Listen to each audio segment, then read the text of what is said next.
dois, três!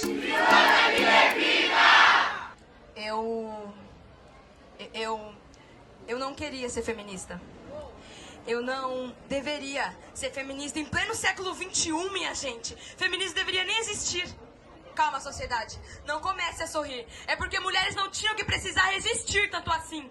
É até difícil de imaginar que uma era tão tecnológica eu ainda tenho que implorar que por onde eu passar, todos possam me respeitar. Eu detesto ser feminista, mas diante de uma sociedade tão egoísta, eu não tenho opção. Porque ainda vemos mulheres sendo abusadas no busão. Vemos relacionamentos abusivos se tornando coisa normal. Ou melhor, coisa de casal.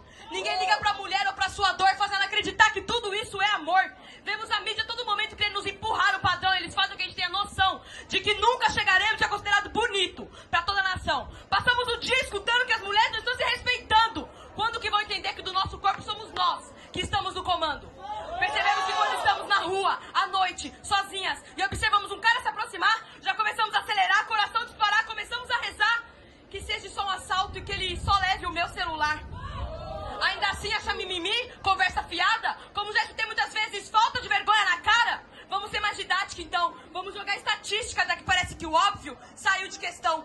O Brasil é o 5º país mais violento para mulheres no mundo. A cada dia o feminicídio aumenta e com a mulher preta, a estatística é ainda mais violenta. Homicídio de mulheres negras aumentou 54% em 10 anos. A cada 11 minutos, uma mulher é estuprada. Em média, 47,6 mil mulheres são estupradas por ano, sendo que nem 30% delas denunciam. E em 70% dos casos, a vítima era próxima dos seus agressores. 3 em cada 5 mulheres vão sofrer algum tipo de violência dentro de algum relacionamento. Até 2030, podem morrer 500 mil mulheres vítimas de violência doméstica no mundo. 94% das mulheres já foram assediadas verbalmente, enquanto 77% delas já foram assediadas fisicamente.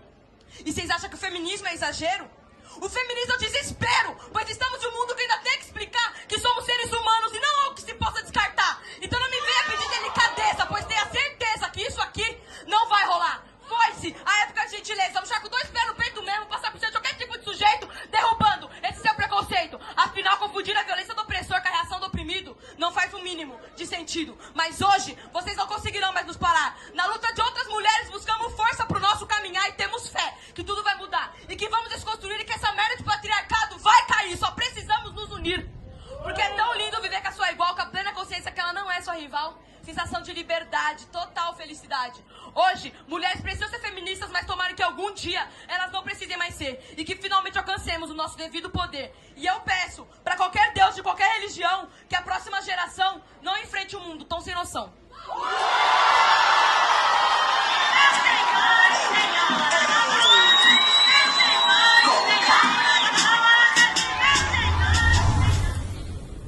Salve, salve, galera!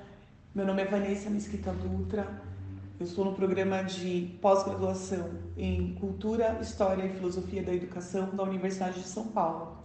Esse trabalho que eu vou apresentar para vocês tem o título, tem o seguinte título: Entre o Silenciamento e o Corpo-Voz, uma breve análise de poesias femininas negras periféricas da cena do slam de poesia da cidade de São Paulo. Vocês acabaram de assistir uma apresentação de slam, de poesia. E o que é, afinal, slam, ou poetry slam? Geralmente, quando nós falamos slam, as pessoas pensam em islamismo. A palavra remete muito a isso, por isso, às vezes, usamos em inglês, poetry slam. O slam é um campeonato de poesia falada. Ele veio dos Estados Unidos, nos anos 80, ele surgiu com Mark Smith, um construtor civil, que cria, em um bar onde ele trabalhava, um campeonato de poesia falada.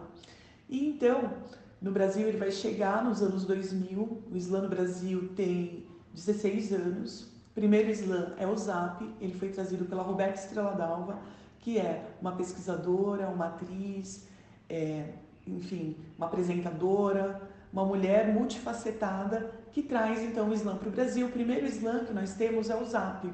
Ele acontece no centro de São Paulo, no bairro de classe média. Só alguns anos depois que surge um slam de rua, que é o primeiro slam de rua do mundo, que é o slam da Guilhermina, lá na zona leste de São Paulo. É ali, naquele slam, que vão começar a surgir, porque nós estamos num bairro periférico da zona leste, e dali começam a surgir vários poetas e várias poetas negros e negras que vão chegando nessa cena, trazendo temas muito ligados ao hip hop, e isso vai fazendo surgir ali, brotar uma base de uma raiz que vai se espalhando por todo o Brasil. Hoje existem 400 slams na cidade de São Paulo.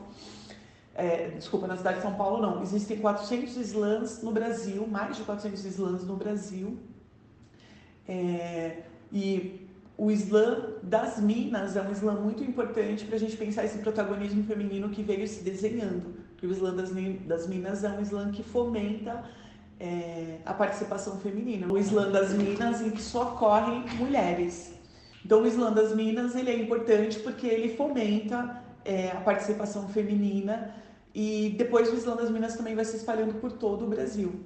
O slam de poesia tem campeonatos estaduais. Hoje ele se organiza em campeonatos estaduais, tem um campeonato brasileiro e tem um campeonato mundial. Então foi um campeonato que foi ganhando proporções gigantescas, como acontecem hoje. Nós temos hoje a Kinga Braba, uma brasileira que vai participar do mundial, uma mulher preta, retinta, que vai participar do mundial lá em Togo, na África, representando o Brasil. Bom, além disso, eu queria entrar então um pouco mais na análise, a partir da Grada Quilomba, da Bell Hooks e do CUT. Todos esses três autores falam da transformação das pessoas negras de objeto para sujeito a partir da fala. Ou objeta, se a gente quiser transformar um pouco a linguagem, como propõe a Grada Quilomba no começo lá de Memórias da Plantação, saindo do colonialismo, que o colonialismo traz uma linguagem branca, uma linguagem masculinizante. Então a gente poderia falar de transformação de objeta para sujeita.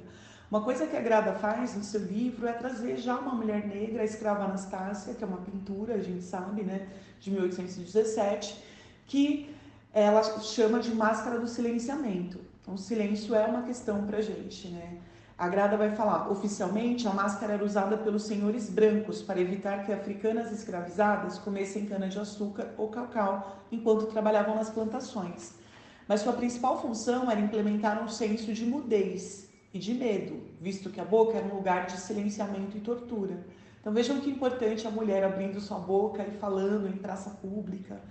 Bom, e a Grada continua. Neste sentido, a máscara representa o colonialismo como um todo. Ela simboliza políticas sádicas de conquista e dominação e seus regimes brutais de silenciamento das chamadas outras. E Grada pergunta, quem pode falar? O que acontece quando falamos? E sobre o que podemos falar? E ela ainda vai dizer, na análise do subitem boca, ela vai dizer o seguinte, a boca é um órgão muito especial, ela simboliza a fala e a enunciação. No âmbito do racismo, a boca se torna um órgão opressor por excelência. Então, essas mulheres falando no Islã são a representatividade dessa ruptura. Essas mulheres poderem falar e falar no centro, falar como protagonismo. Então, se torna um órgão opressor por excelência, representando o que os brancos querem e precisam, que é controlar, e consequentemente é um órgão que historicamente tem sido severamente censurado. Então a Grada fala isso, o CUT fala isso, essa transformação de objeto em sujeito, ela se dá pela fala. Até porque o racismo também é uma linguagem, o racismo ele não é biológico, não existe essa diferença biológica. A diferença ela é na ideologia, e ela se faz através da linguagem, através de imagens. Então essas imagens dessas mulheres em movimento falando, elas são muito representativas.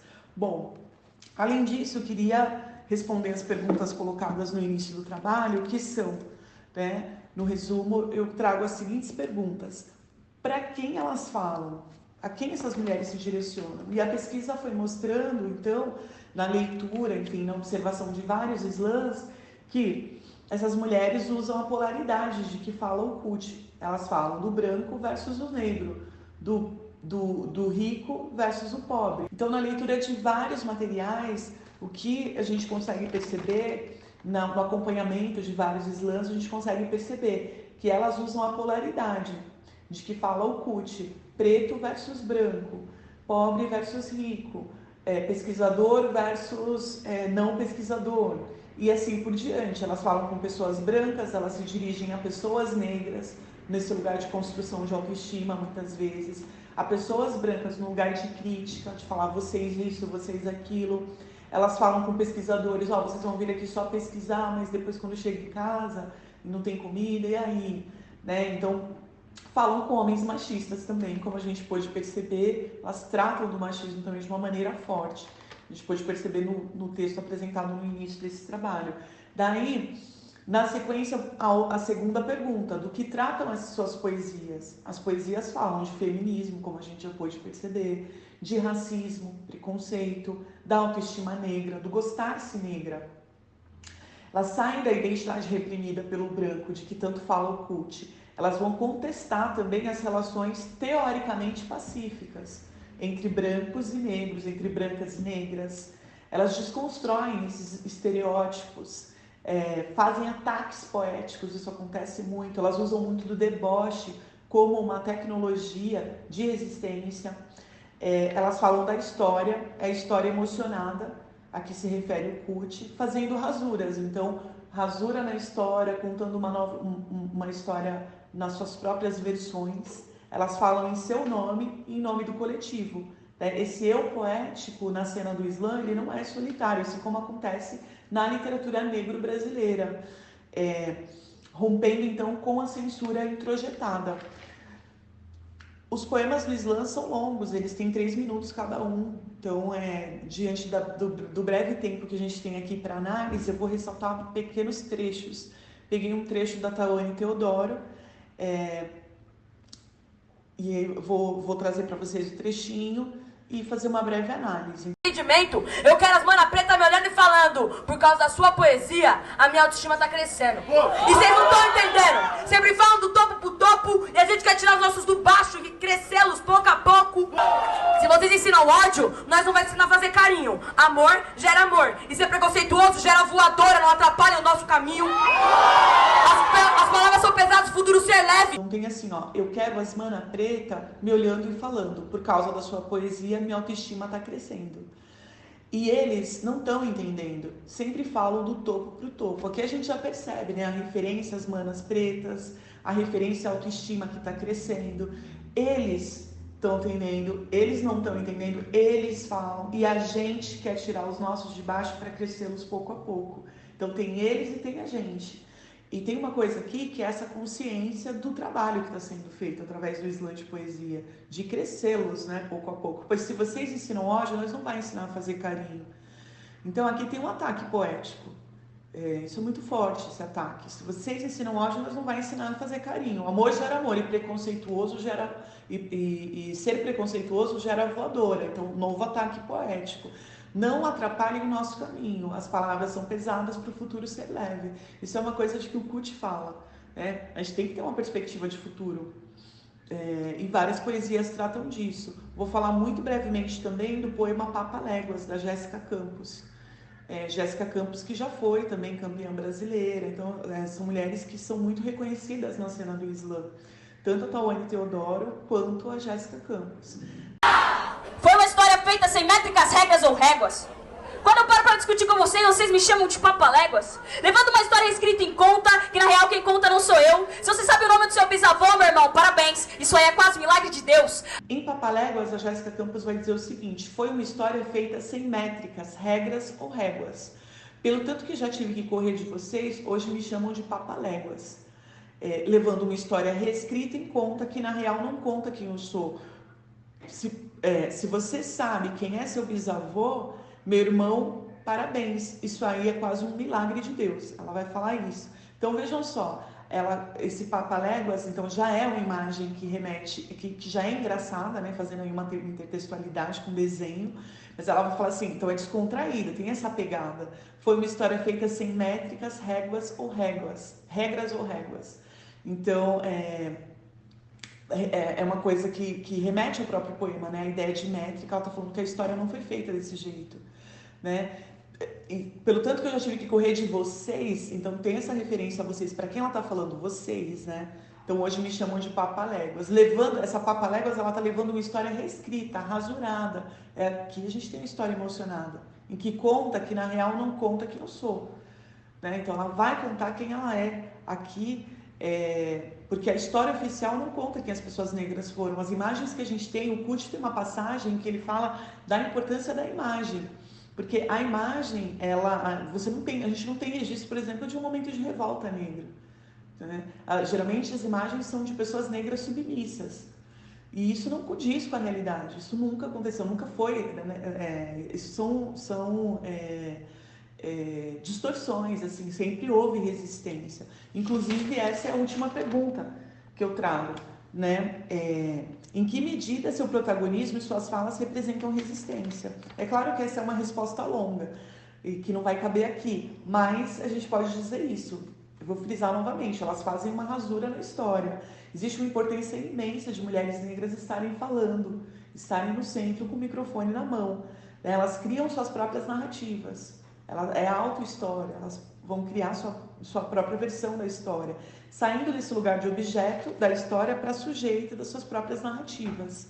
Então, é uma contribuição muito grande, aqui um espaço muito curto de tempo, mas era basicamente isso, assim, dizendo em linhas gerais, que eu queria trazer para vocês.